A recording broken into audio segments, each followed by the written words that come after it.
couple was reborn to the day they confessed their love in their last life. This time, they tacitly agreed not to mention the past. They decided to embark on a completely different life from their previous one. The man chose to study abroad with his first love, whom he couldn't forget in his previous life. 7 years later, the man used his past life's memories to become a top global trader. He attended a class reunion with his first love. Unexpectedly, he ran into his ex-wife, who had been missing for 7 years. Seeing the woman dressed in sportswear, he inwardly sneered, thinking that she had indeed lived a worse life without him. At that moment, the woman ignored the strange looks from others, and casually picked up a cake from the table, eating it in big bites. The man squeezed next to her and mocked. She was already an ugly woman in the past life. In this life, she still doesn't know how to dress up. No wonder no one has wanted to marry her even after 7 years. Looking at the ex-husband she had once deeply loved, the woman's heart was filled with sorrow. In her past life, she had given up the opportunity to further her medical studies, stayed by his side, and supported his business endeavors. To help him gather startup funds, she worked 3 jobs a day, even delivering food to earn extra money. Yet, her unconditional care only made him more and more insatiable. Not only did he start to despise her for aging and looking unattractive, but he also constantly argued with her and even resorted to physical violence. Because, in his heart,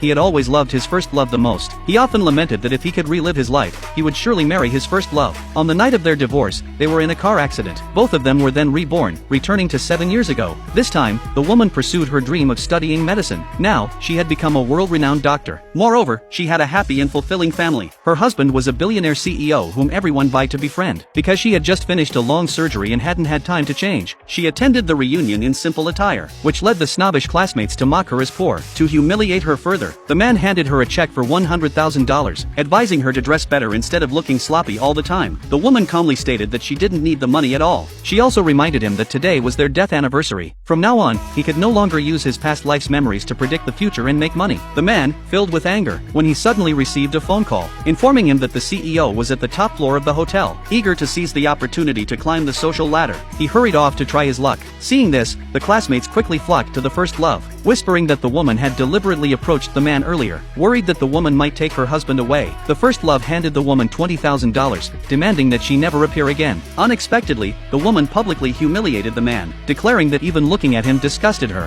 Furthermore, she was already married with children, and her husband was far superior to that man. When the crowd heard that her husband was the CEO, they burst into mocking laughter, ridiculing her for pretending to be the CEO's wife, believing that no real CEO's wife would dress so plainly. However, in the next moment, a waiter delivered a cake ordered by the CEO to the woman. Everyone immediately speculated that the woman might truly be the CEO's wife. Just as the woman was about to sign for the cake, the first love suddenly snatched the receipt. She questioned whether the CEO had really sent the cake to the woman. The classmates guessing that the man must have already met the CEO, and the cake was actually for the first love. The first love gleefully prepared to sign for it, but the woman forcefully stopped her. She warned that if the CEO discovered that someone else had signed instead of his wife, he would be furious. But the first love paid no heed, immediately signing her own name. She even deliberately humiliated the woman, mocking her for never having tasted black truffle cake before, then pretended to trip and smashed the cake onto the woman's face. Furious, the woman raised her hand and slapped the first love. This scene was witnessed by the man, who had just returned. He demanded that the woman apologize to the first love. The woman refused to back down. When the classmates murmured that the woman had publicly humiliated the man earlier, the enraged man slapped the woman, and ordered the classmates to beat her together. Suddenly, the CEO's son rushed onto the scene.